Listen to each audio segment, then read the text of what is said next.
Bonjour et bienvenue dans cette nouvelle séance qui sera consacrée aux différents types et formes de la communication. Au quotidien, on se trouve dans plusieurs situations de communication, que ce soit seul, en famille, en groupe, en interaction directe ou indirecte avec les autres. On se trouve également dans le contexte organisationnel, face aux responsables hiérarchiques, en concertation étroite avec nos collaborateurs. De plus, on travaille dans le cadre d'un organigramme bien précis, fixant les attributions des différentes instances et services avec nos subordonnés, avec nos subalternes. En outre, on est souvent amené à côtoyer les décideurs et agir et interagir avec des partenaires locaux et étrangers. Donc l'objectif de cette présentation, effectivement, c'est d'identifier et de définir les différents types de communication dans les contextes interpersonnels et professionnels. J'ai posé cette question à maintes reprises à mes étudiants et dans le cadre d'un certain nombre de rencontres de formation. Qu'est-ce que ça signifie, ce signe ? Voilà, parmi les réponses qui ont été accordées à cette question, ça c'est un 13. 1, 3. Il y a ceux qui ont lu facilement aussi un B. Il y a ceux qui ont identifié ici le I3, le L3. Donc, c'est un signe ici qui est polysémique, c'est-à-dire il admet plusieurs possibilités de lecture. Et puisqu'il s'agit d'un mot polysémique, il faut un contexte pour définir le sens exact. Donc, si vous lisez maintenant au niveau horizontal, c'est un B, puisque l'information est intercalée entre A et C. C'est un contexte. Si vous lisez au niveau vertical, l'information ici, elle est située entre 12 et 14, donc c'est un 13. Donc voilà donc ce que nous allons comprendre et retenir à partir de ce brise-glace, c'est qu'une même information peut être perçue et comprise de différentes manières selon la position de chaque lecteur, selon, si vous voulez, l'angle d'attaque de chaque lecteur. Et puis,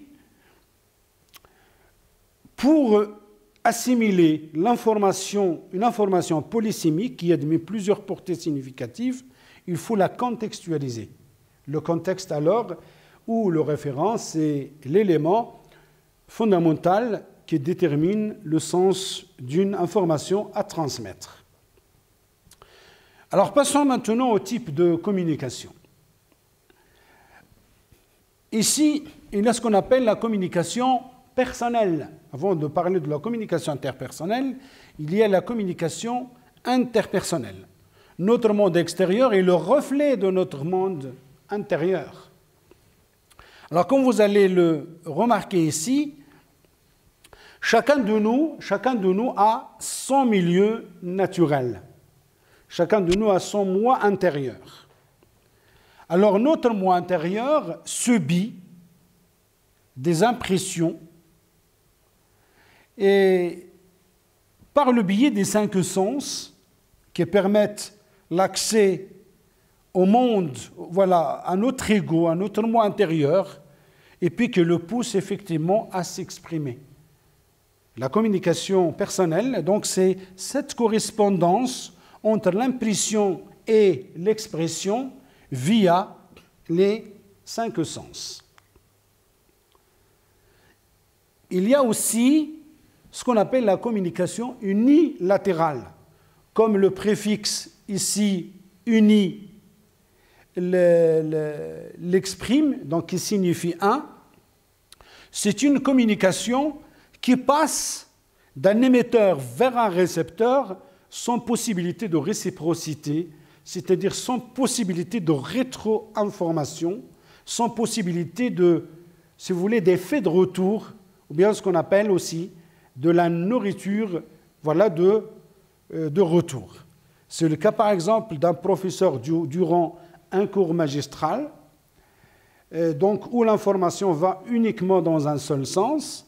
C'est le cas également lorsqu'on est devant un poste de télévision ou lorsqu'on est face à une banderole ou à une affiche qui délivre un message, mais sans possibilité, voilà, de réciprocité, sans possibilité d'échange.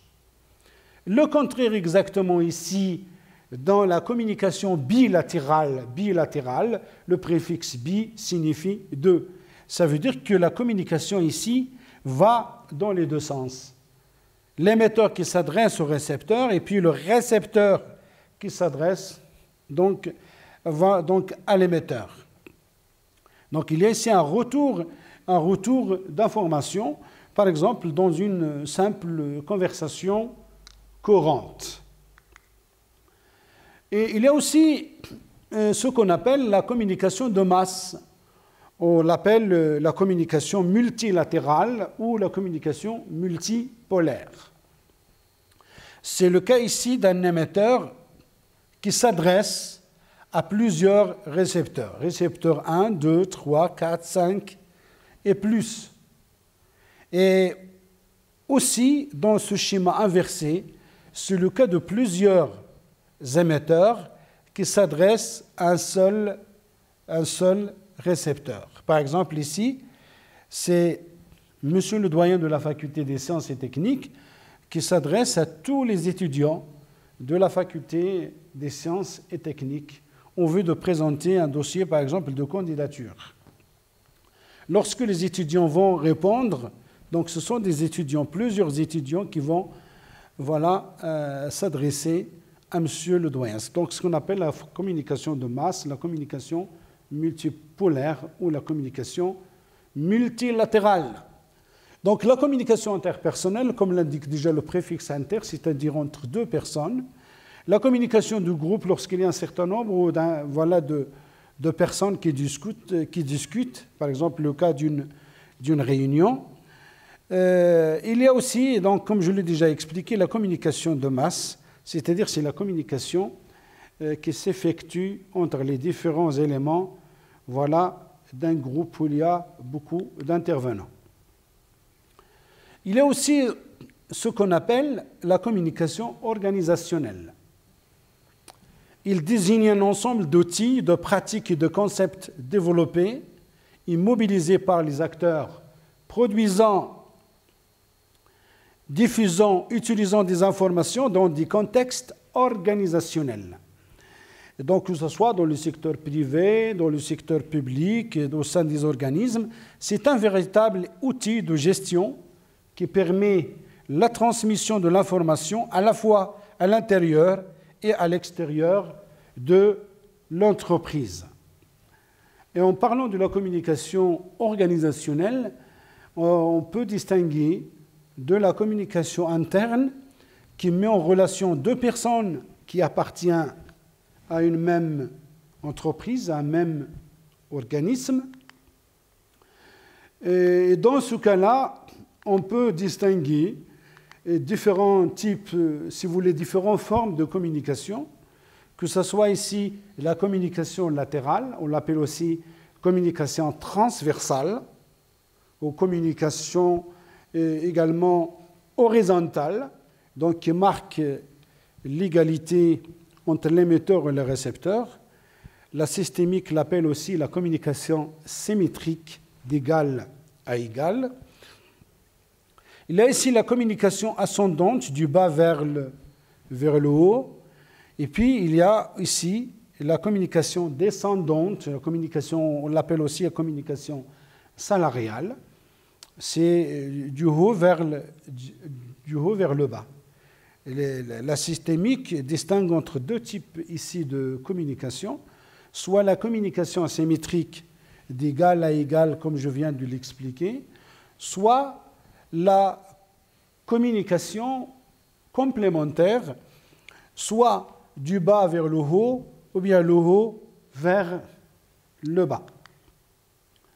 La communication interne, et l'objectif de la communication interne, effectivement, c'est de faciliter l'échange des informations au niveau interne, en utilisant la note d'information, les procès-verbaux, voilà, des réunions. Il sert également à organiser, à maintenir de l'ordre par le biais des notes d'instruction, les notes, si vous voulez, les circulaires. La communication interne permet, en outre, de motiver et faire fédérer l'effort commun, voilà, en utilisant des rapports d'études, des rapports d'activité. Face à la communication interne, il y a ce qu'on appelle aussi la communication externe, qui s'établit entre plusieurs personnes dans le cadre de l'entreprise avec ses partenaires à l'extérieur, comme vous allez le remarquer ici dans ces images.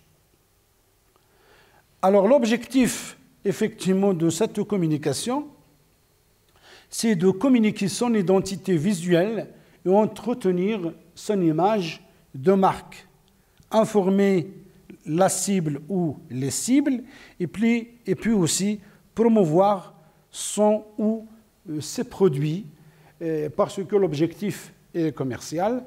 Et parmi les objectifs aussi de la communication externe, comme je l'ai déjà exprimé, c'est la valorisation de l'image de marque. Les outils utilisés par la communication externe, généralement la publicité, la radio, la télévision, l'Internet, les stratégies publicitaires, les sponsorings pour une visée matérielle, le mécénat pour une visée immatérielle, et puis le patronage pour, si vous voulez, la notoriété, voilà, de l'organisme. Ce schéma montre clairement, voilà, un schéma de convergence de communication. Et donc, il représente ici un graphe de différentes liaisons de communication entre les agences, voilà, d'une même entreprise, d'un même organisme, ou bien entre les différents services, les différentes divisions, les différentes directions, voilà, d'un même organisme. En parlant toujours de la communication, des types de communication, on peut distinguer entre la communication synchrone et la communication asynchrone.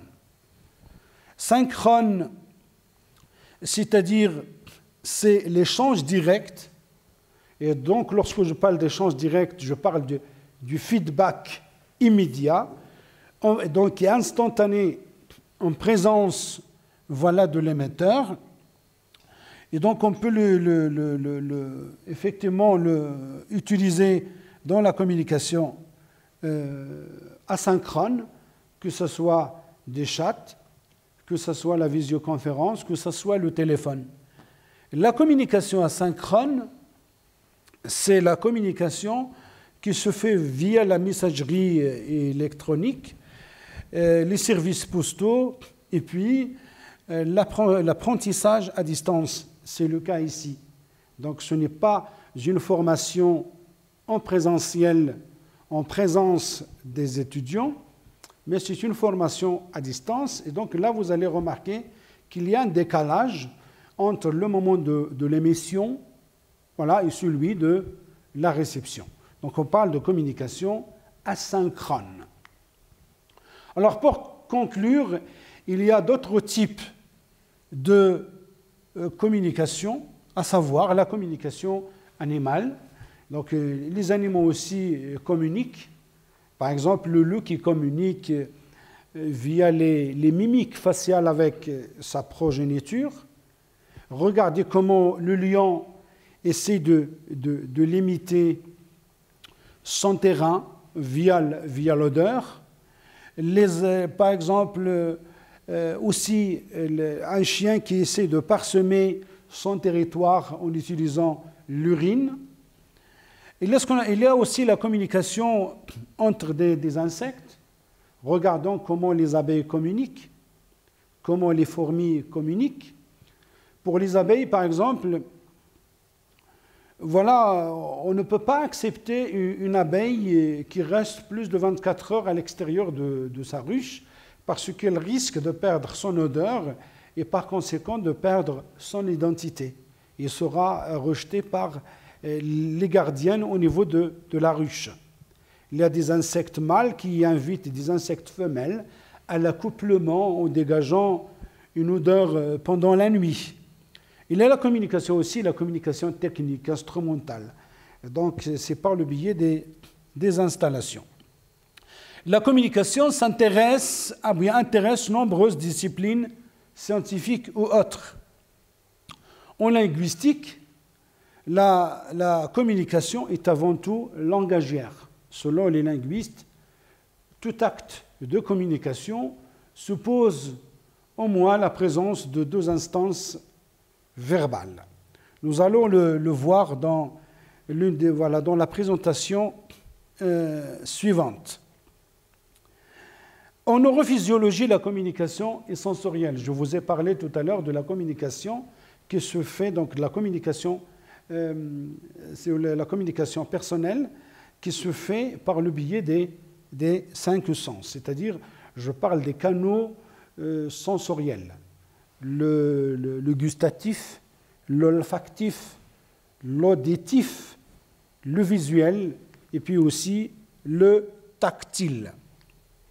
En biologie, la communication est génétique et grâce à la transmission des gènes, là je fais allusion donc à une femme enceinte, voilà, qui communique avec son fœtus grâce à la transmission des gènes.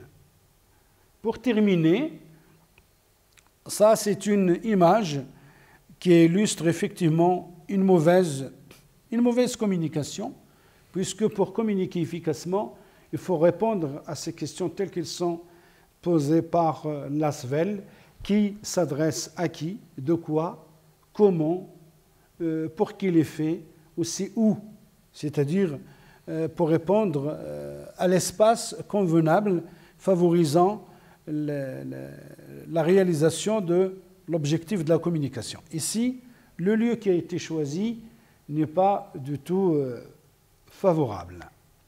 Donc, merci de votre attention et je reste à votre entière disposition s'il y a des commentaires, s'il y a des remarques. Voilà, vous allez me trouver à votre disposition.